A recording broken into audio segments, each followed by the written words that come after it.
네, 5월 20일 멤버십 라이브 파트 2 이어가도록 하겠습니다. 네, 알트 시즌 인덱스 오늘자 39를 가리키고 있습니다. 지금 뭐 한 40 전후에서 와리가리 하고 있는데 큰 의미 없죠.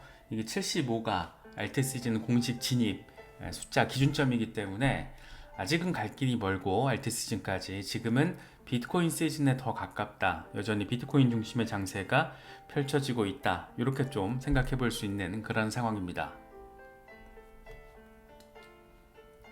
여러 가지 긍정적인 상황에 대한 이야기들은 계속해서 나오고 있습니다. 마이클 반데포페 같은 경우에는 알트코인들이 이제부터 상승세를 이어가고 있고 이 조정을 마쳤을 가능성이 매우 높아 보인다. 이 3분기와 4분기 수직 상승을 향해서 느리지만 확실하게 가속화하고 있는 상황이다. 가속도가 지금 속도는 느린데 이게 지금 빡세게 진행이 되면서 3분기와 4분기 그러니까 올해 이제 하반기가 되는 건데 수직 상승 진짜 너무 보고 싶죠. 알트 수직 상승 이런 거 본 지가 좀 벌써 오래된 것 같아요. 그래서 2021년도 강세장에서 펼쳐졌던 그 정도로 막 팡팡 막 미쳐 날뛰는 그런 정도의 상황을 다시 한번 볼 수 있을 것인가 굉장히 궁금한 지점입니다. 그런데 어쨌든 마이클 반데포페 최근에 비트코인 다 팔고 알트로 갈아탔다라고 했죠. 이 양반 그러면서 하는 얘기가 올 연말까지 이제 알트코인으로 수익을 극대화하고 연말에 다시 비트코인으로 전환하겠다. 그렇게 이제 내년 비트코인 새로운 요번 사이클 고점까지 수익화를 노리겠다. 이런 얘기를 합니다. 굉장히 제가 개인적으로 느끼기에는 전략적으로 괜찮은 접근일 수도 있을 것 같아요. 그래서 올해는 알티 시즌에 대한 어떤 방점을 더 강하게 찍고 내년에 이제 비트코인에 대해서 방점을 찍어 가겠다. 뭐 이런 얘기인데 아마 비슷하게 조금 전략을 짜신 분들도 계실 것 같고 이런 전문 트레이더들 하는 얘기는 사실 버릴 얘기도 많은데 한 번씩 이렇게 곱씹어 볼 만한 내용들도 있는 것 같아요. 그래서 그런 부분들도 취사 선택을 잘 하실 수 있으면 좋겠습니다. 네, 민코인에서 같이 가져온 알트들로 내러티브가 이동하면서 이제 곧 주목을 받을 것이다. 알트 시즌 멀지 않았다. 사실 이런 것들이 좀 선명하게 느껴지죠. 당장 조금 직관적으로 비교가 되는 게 페페의 힘이 빠지면서 참 체인링크가 이슈적인 호재를 등에 업고 반등을 해주는 상황, 솔라나가 아주 순조로운 흐름을 보여주고 있는 상황, 이런 것들을 보면 결국에는 그렇지 유틸리티 쪽으로 좀 가줘야지 이런 생각이 좀 들기도 하죠. 머스타시 같은 경우에도 이제 알트코인들 곧 날아오를 거다. 잘 지켜와. 내가 가장 좋아하는 하강 확장형 쐐기 패턴 여전히 유효하다. 5월 하순은 이제 흥미진진할 것으로 예상된다. 이제 5월 하순으로 접어들기 시작했습니다. 과연 5월 하순부터 어떻게 될 것인가? 상당히 조금 아주 많이 궁금하게 느껴지고 또 기대가 되는 그런 부분입니다.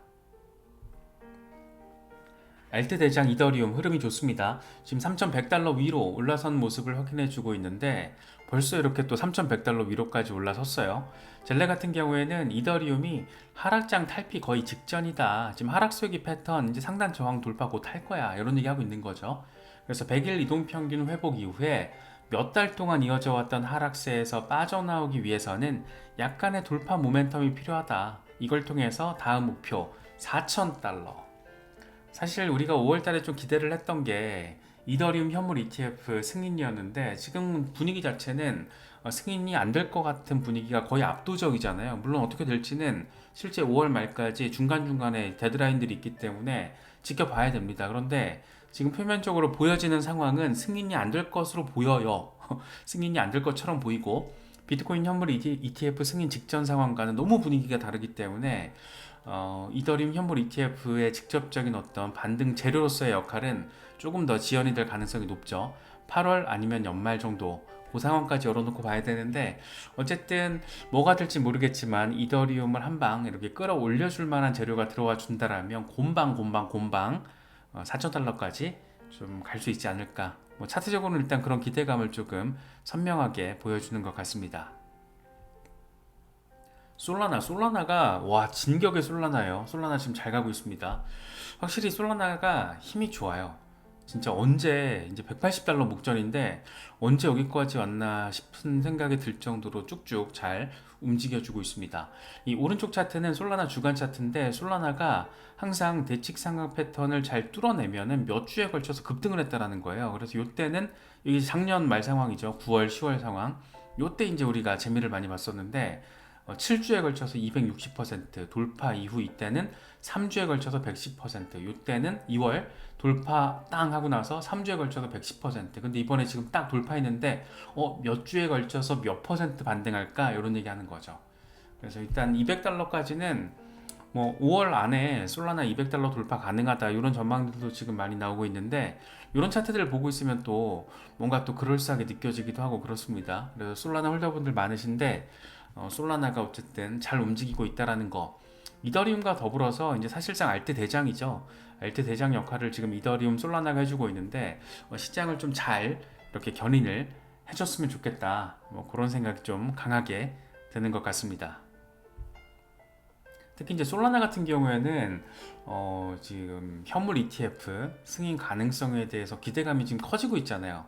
미국보다는 어쨌든 이더리움 현물 ETF가 지금 홍콩에서 승인이 됐기 때문에 홍콩에서 솔라나 같은 레이어 1 알트코인을 추가로 현물 ETF로 승인할 가능성이 높다라고 OKX의 홍콩 자회사 OK링크가 이야기를 합니다. 그래서 홍콩에서는 지금 크립토 허브를 향해서 진격 앞으로를 외치고 있기 때문에 이게 진짜 승인이 될 수도 있을 것 같거든요. 시점은 물론 어느 정도 상황이 될지 모르겠지만 이더리움 현물 ETF 다음 타자로는 당연히 솔라나겠죠. 지금 현재 스코어에서는 솔라나 가능성이 상당히 높고, 그런데 미국에서 어쨌든 이더리움 이슈가 현물 ETF 이슈가 지금 어리바리 치고 있기 때문에 홍콩에서 뭔가 이렇게 또 스타트를 의미 있게 하나 더 끊어주지 않을까, 뭐 그런 생각이 또 들기도 합니다. 리플이 실적 발표를 했습니다. 만약에 상장 기업이었으면 실적 발표죠. 1분기 마켓 보고서를 발표를 했습니다. 제가 원래 이거 어제 다루려고 했는데 다룬 줄 알았는데 안 다뤘더라고요. 그래서 하루 늦게라도 다시 가져와 봤습니다. 지금 XRP 레저 트랜잭션 수가 108% 급증을 했대요. 그래서 1억 2천만 건 지난해 4분기 때 여기서 2억 5천만 건으로 크게 늘었죠. 수수료도 45% 감소했고 신규 지갑수가 또 11% 빠진 건 좀 아쉽게 느껴지는데 전반적으로는 이 정도. 이게 만약에 리플이 상장 기업이었다라면 어닝 서프라이즈로 평가를 받을 수도 있지 않았을까. 그래서 앞으로 소송 이슈가 잘 마무리되고 미국에서 IPO를 성공적으로 단행하는 상장 기업으로서 리플 상황도 조금 언젠가는 바라볼 수 있지 않을까. 그 과정 속에서 리플 XRP 역시 시세적으로도 언젠가는 그렇게 머지 않은 시기부터 의미 있는 상황을 보여주게 되지 않을까, 뭐 그런 기분이 조금 살짝 드는 것 같기도 합니다. 시세는 여전히 아쉽습니다. 막 어질어질해요. 0.5달러 위에서 그냥 자리해주는 게 이렇게 고마울 수 있는 것인가 뭐 싶은 생각도 들긴 하는데, 일단 단기적으로는 어질어질합니다. 20일 지수이동 평균이 0.53달러니까 아직 갈 길이 멀고 50일 단순이동 평균은 0.57달러, 0.53달러 돌파 지지를 해내지 못할 경우에는 0.4달러까지도 후퇴할 수가 있고, 여기서 이제 잘 돌파를 해줄 경우에는 0.62달러까지 단기적으로 반등할 가능성 우리가 생각을 해볼 수가 있습니다. 단기적으로는 좀 어질어질한데 12시간 차트거든요.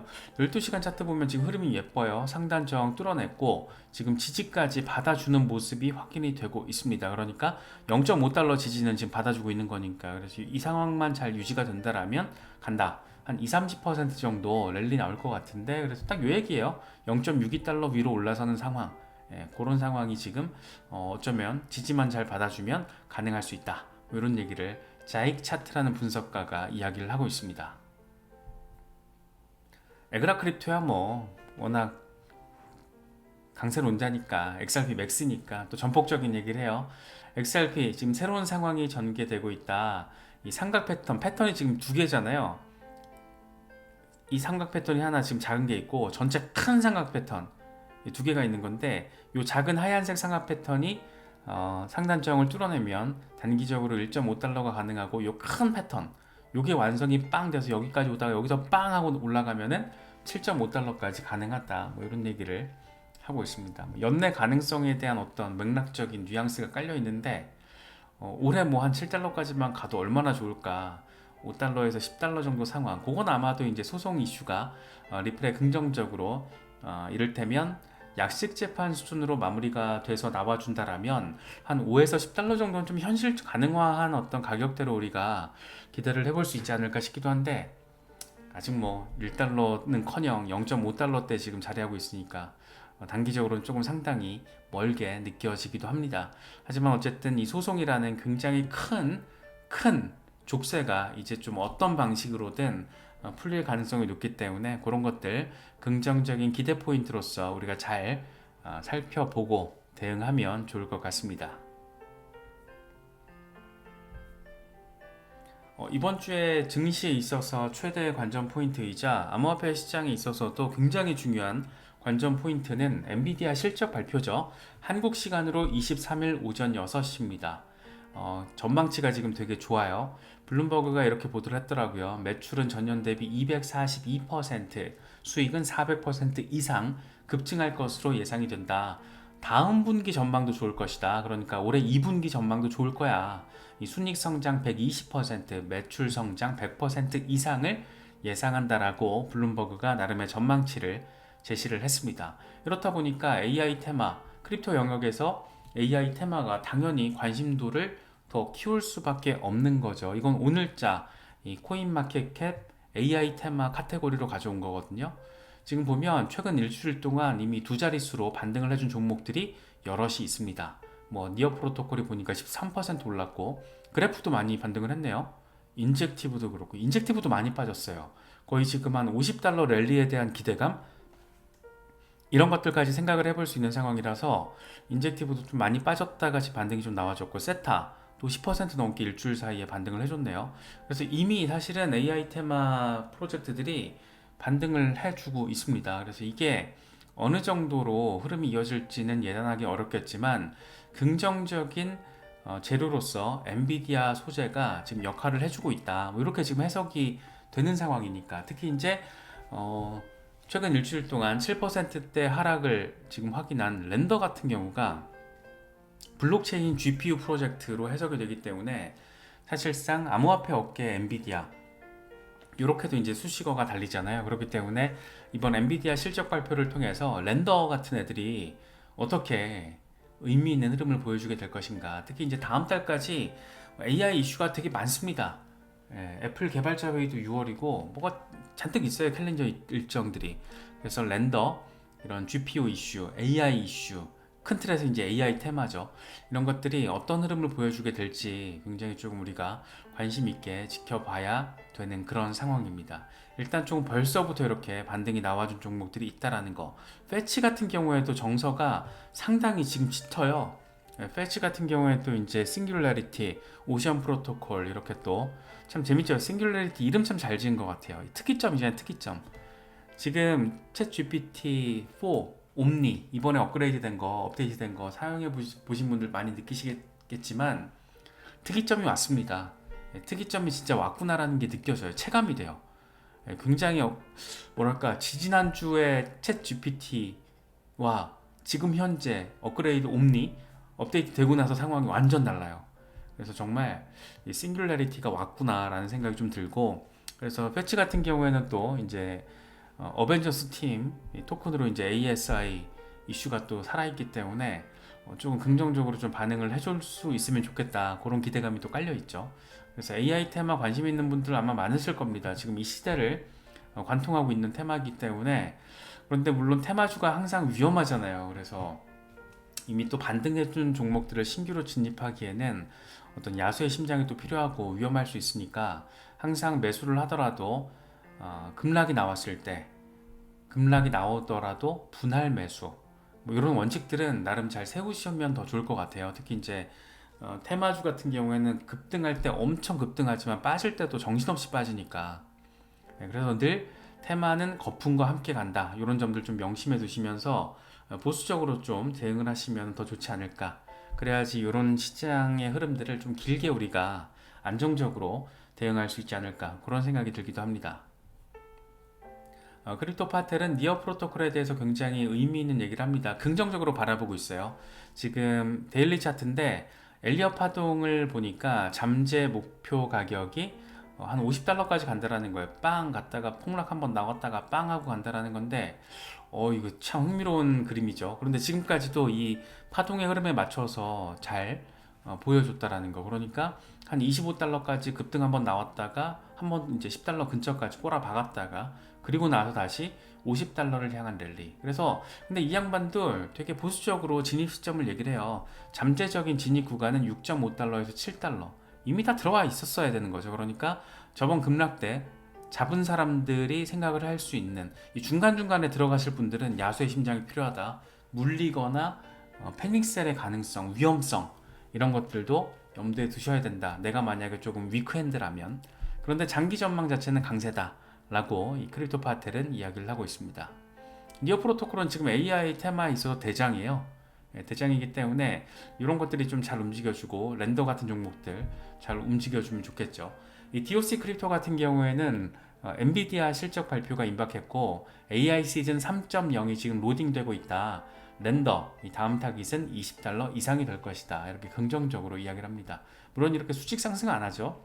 왔다 갔다 하면서 이제 갈 건데 엔비디아 이슈가 이렇게 뜨끈뜨끈하게 살아있고 아이패드 이번에 신형 같은 경우에 렌더 기반의 앱까지 탑재가 되면서 진짜 이게 실제한다. 이게 중요한 것 같아요. 실제 유틸리티. 이게 굉장히 중요한 포인트 지점이 아닐까 싶습니다. 그래서 뭔가 AI 테마에 조금 더 힘을 싣고 싶으신 분들은 항상 이런 것들 좀 체크 잘 하시고 들어가 보시면은 뭐 하는 종목인지 차트 흐름이 어땠는지 다 손쉽게 확인할 수 있거든요. 코인 마켓캡 들어가시면. 그래서 그런 부분들 참고하시면은 나의 어떤 전략적인 포트폴리오 구축이 굉장히 잘 될 수 있지 않을까. 상대적으로 누가 좋다더라 이렇게 간다더라 뇌동매매하면 큰일 납니다. 20달러 간대하고 막 오늘 바로 사버리고 이러면 반드시 후회할 가능성이 높습니다. 그래서 늘 신규 진입은 신중하게 기존에 6.5달러 아래에서 들어가신 분들은 좀 편안하게 시장을 좀 즐기시면서 관망하시고 조금 오르면 뭐 입절할 수 있는 거고 좀 빠지면 추가 매수할 수 있는 거고 그래서 바이더딥이 중요한 것 같아요.